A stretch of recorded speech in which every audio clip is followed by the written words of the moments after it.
Practically situation में देखिएगा ना सर, वही हरदीप पुरी जो एप्स्टीन फाइल में फंसे हुए, आज वो इंटरनेशनल लेवल पर कोई डिसीजन उनको लेने हो या सरकार को उन्हें कोई चीज एडवाइस करनी हो, उस मोमेंट पर वो चीजें क्या उनको इम्पैक्ट नहीं करेंगी? देखिए, व्यक्ति के अपने निजी जीवन में जो किए गए काम हैं या उस पे जो उनके ब्लैक एंड या व्हाइट हैं, वो उसके निजी जीवन में के सारे सार्वजनिक जीवन में भी असर डालते ही हैं।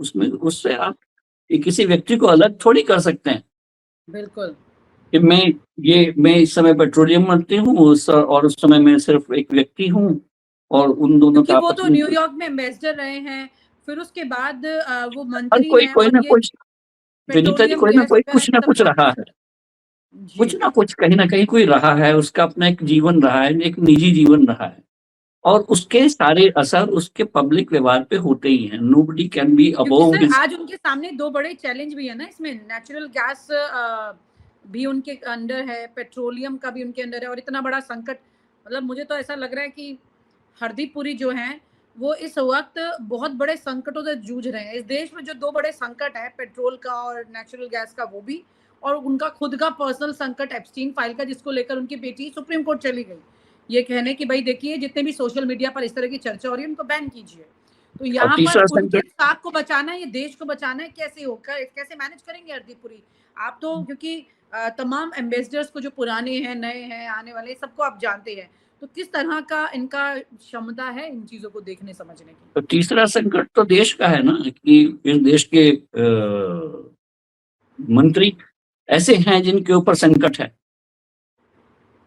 तो मॉरल हाई ग्राउंड अगर लेना हो तो कह सकता है कि आदमी मेरा नाम जब तक यहाँ पे फंसा हुआ है तब तक मैं किसी पद पर नहीं आऊंगा, सार्वजनिक जीवन में नहीं रहूंगा।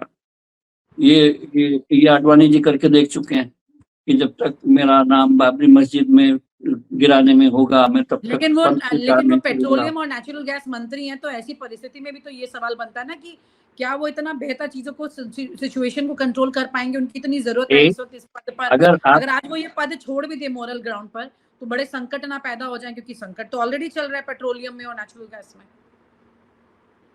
तो हरदीप पुरी के छोड़ने से तो संकट हल नहीं हो जाएगा, लेकिन अगर आप कहना चाह रही है कि ऐसे व्यक्ति को पद छोड़ देना चाहिए जिस पर संकट, मैं मैं कह रही हूँ अगर उसमें वो नहीं छोड़ते हैं, अगर वो मैं नहीं छोड़ते हैं, मैं तो क्या वो आपके हल कर इस लेंगे सर?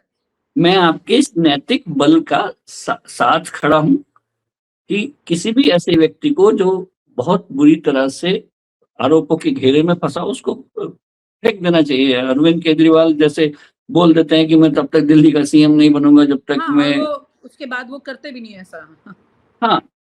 तो ये आप पॉलिटिकल जीव से बहुत कुछ ज्यादा उम्मीद करके बात कर रही हैं। मेरे को उसमें कोई खास उम्मीद नहीं है, क्योंकि वक्त बदल चुका है। ये नेता इस्तीफा नहीं देते हैं, ये जमकर कुर्सी पर बैठे रहते हैं, बावजूद इनके कि इनके ऊपर कोई भी कितनी कीचड़ उछाल चुका हो, और वो कीचड़ एक्चुअली कहीं ना कहीं इनसे कनेक्टेड है। इसकी सफाई भी देना वो उतना मुनासिब नहीं समझते। हालांकि उन्होंने तो सफाई दी थी कि मैं सिर्फ 4 बार मिला था, और ये बात कह करके उन्होंने खुद अपने शीर्ष नेतृत्व पर पूरी बात डाल दी थी, ऐसा उन्होंने किया था। सर मेरा ये सवाल है कि अगर वो मंत्रालय में बने भी रहते हैं, ठीक है, आप बने रहिए, मत दीजिए इस्तीफा, आप एप्स्टीन फाइल को बिल्कुल दरकिनार कर दीजिए, आप विपक्ष के आरोपों को बिल्कुल सुनिए मत कान से, जाने दीजिए। ऐसी परिस्थिति में भी पेट्रोलियम और नेचुरल गैस का जो संकट देश में बढ़ रहा है, और ऊपर बैठे तमाम बड़े पद के लोग ये कह रहे हैं कि कोई संकट नहीं है, कोई संकट नहीं है। जब वीडियो सामने आने लगी, मतलब जिसे कहते हैं ना, सच नंगा होकर सामने आ गया, उस तस्वीर के बाद फिर ये सिचुएशन शुरू हुई कि जगह जगह रेड डलनी शुरू होती है, और राज्य के स्तर पर वो सारे सिलेंडर्स को जब्त किया जाता है, ये सब चीजें होने लगती हैं। पॉइंट ये है कि क्या ये मंत्री जी इतने एफिशिएंट हैं कि देश में ये दो चीजों की बड़ी किल्लत जो अंतरराष्ट्रीय स्तर से निकल के आ रही है, ये भी कहीं ये ना कहते निर्मला सीतारमण की तरह कि भाई ये तो अंतरराष्ट्रीय चीजों का प्रभाव है, जैसे फाइनेंस पर अंतरराष्ट्रीय चीजों का प्रभाव रहा, ये भी अंतरराष्ट्रीय चीजों का प्रभाव है इसलिए हो रहा है, बावजूद इसके कि कई जगह पर बड़े बड़े टैंकर्स खड़े देखे गए। तो ये मंत्री जी कितने सफिशिएंट है? ये मौका नहीं है क्या उनके लिए, देश के लिए कुछ अपने आप को साबित करने का और एप्स्टीन फाइल के दाग को मिटाने का? इस समय की जो पूरी कैबिनेट है उसके लिए एक छोटा सा प्लस पॉइंट है, वो एक लेवरेज है, और वो किसी भी मंत्री के हक में जाता है। और किसी भी मंत्री के हक में इसलिए जाता है क्योंकि हमारी जो सरकार है इस समय, इसको माइनस पॉइंट कहते हैं, कभी हम लोग प्लस पॉइंट कहते हैं, लेकिन ये सरकार पूरी तरह से ड्रिवन है।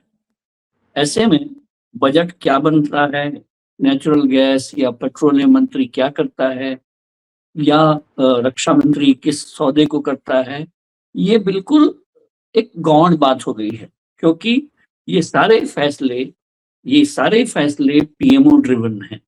और उसमें उसमें हरदीप पुरी, उसमें जयशंकर, उसमें राजनाथ सिंह मायने नहीं रखते। एक एक अगर कोई मंत्रालय अपने आप में कोई सेल्फ सफिशिएंट ऑटोनोमस बॉडी की तरह कुछ काम कर रहा है, तो वो गृह मंत्रालय आप कह सकते हैं, जिसमें अमित शाह बैठे हुए हैं। वो उसमें मुझे नहीं लगता है कि ज्यादा हस्तक्षेप कोई कर पाता है।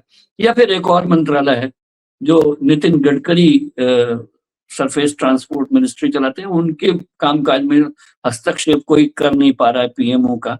ये 2 मंत्रालय छोड़ दीजिए, तो बाकी सभी मंत्रालय पीएमओ ड्रिवन है। उनके फैसले कमोबेश वो बड़ी टीम लेती है, जिसका श्रेय मोदी लेते हैं। और मतलब वो एप्स्टीन के आरोप होने के बावजूद भी अगर हरदीप पुरी ने इस्तीफा नहीं दिया तो ये भी पीएमओ पर अगर वो जाती है। इस्तीफा नहीं दिया, नहीं इस्तीफा लिया नहीं गया, लिया नहीं गया, नहीं पीएमओ लेना नहीं चाहता। पीएम मोदी जी बिल्कुल हरदीप पुरी का इस्तीफा जिस दिन नहीं लेना चाहते। हरदीप पुरी तब तक मंत्री हैं जब तक नरेंद्र मोदी जी उनको मंत्री बनाए रखना चाहते हैं। अगर वो किसी दिन आएगा, तो इसी देश में आपने देखा है कि इस देश के उपराष्ट्रपति ने कैसे इस्तीफा दिया था एक दिन में। Yes yes. तो इस्तीफा देता नहीं है कोई, उनसे लिया जाता है। तो मतलब मोदी जी कन्विंस्ड है इस बात से कि हरदीप पुरी का नाम एप्स्टीन फाइल में आने के बाद भी उन्हें इस्तीफा नहीं देना चाहिए, तो अगर नहीं देना चाहिए, तो ये कृपा दृष्टि है प्रधानमंत्री नरेंद्र मोदी की कि वो मंत्री हैं। ये मंत्री तो कोई भी बने रहना चाहता है, लेकिन वो तब तक बने रहेगा जब तक प्रधानमंत्री नहीं चाहेंगे कि ये इस्तीफा दे। जिस दिन वो चाहेंगे उस दिन इस्तीफा देना होगा। okay. और ये तो उनके मैं कह रहा हूँ, ये तो उनके मंत्री हैं। उपराष्ट्रपति तो बहुत ऊपर की चीज हुआ करती है। उनको इस्तीफा देना पड़ा क्योंकि उनके पास इस सरकार का प्लेजर नहीं रह गया था, और जिसका नहीं रह गया था वो नहीं रहेगा। हरदीप पुरी हैं क्योंकि उनको बनाए रखा गया है। यानी कि मतलब ये पूरी सिचुएशन जो है, क्योंकि इसमें ये कहा जा रहा है कि भाई एप्स्टीन फाइल जो कि एक ब्रॉथल तो चलाता था, लेकिन साथ ही एक पावर ब्रोकर था, और उन्होंने हरदीप पुरी के साथ जब वो टच में आए थे, तो हरदीप पुरी ने पीएम मोदी जी को भी इस इंटरनेशनल लेवल पर रिलेशनशिप को बिल्डअप करने के लिए उस सिचुएशन में इंडल्ज किया था, मतलब उनको शामिल किया था, जिससे उनको फ़ायदा मिला होगा या नहीं। लेकिन ये है कि क्योंकि कुछ ऐसे चेहरे हैं इस सरकार के जो कि इंटरनेशनल लेवल पर रिलेशनशिप रखते हैं, जैसे एस जयशंकर है, हरदीप सिंह पुरी हैं, ये वो आईएफएस ऑफिसर्स रहे जिनको इन्होंने सरकार में मंत्रालय दे दिए, और उनके रिलेशनशिप से सरकार को क्या फ़ायदा हो रहा है अभी ये तक नहीं दिखा। लेकिन हाँ, ये कि पीएम मोदी जी को अगर कोई पर्सनल फ़ायदा हो रहा है तो उनके इस्तीफे तो कम से कम नहीं हो सकते, ये तो तय है। ये आप कह रहे हैं क्लियरली। मैंने कहा कि वो तब तक इस देश के मंत्री हैं जब तक प्रधानमंत्री चाहते हैं, और जब उन पर आरोप लगा तो एएनआई के रिपोर्टर को उन्होंने बहुत साफ कहा था कि ये आरोप मुझ पर नहीं है, ये आप तो इस देश के प्रधानमंत्री पर आरोप लगा रहे हैं। मतलब हरदीप सिंह पुरी का मतलब प्रधानमंत्री, यानी कि अगर वो मतलब उन्होंने कोशिश की थी बताने की कि आप पूरे सिस्टम पर सवाल उठा रहे हैं। मैं अगर मुझे ठीक से उनके वर्ड्स याद नहीं रहे, लेकिन आप उस इंटरव्यू को निकाल के देख लीजिए जो उन्होंने कहा। उन्होंने अपने आप पर लगे आरोप को ऊपर डिफ्लेक्ट करने की कोशिश की थी कि जैसे ये बहुत लार्जर सवाल है जो मेरे तक सीमित नहीं है। मतलब उन पर हाथ लगाएंगे तो ऊपर तक हाथ जाएंगे। ये तो उनके पर्सनल मामले हैं, उसमें मैं क्यों जाऊंगा।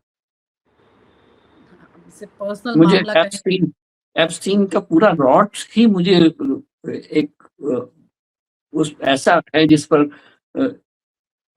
जिसकी जांच कहीं और चल रही है, आरोप इधर हैं, इस्तीफे कहीं और हैं। ये बहुत बड़ा नेटवर्क है ना sir. Jeffrey Epstein was a big network himself. तो जब तक आप उसको मानो तो गंगा मां हूं, ना मानो तो बहता पानी टाइप है।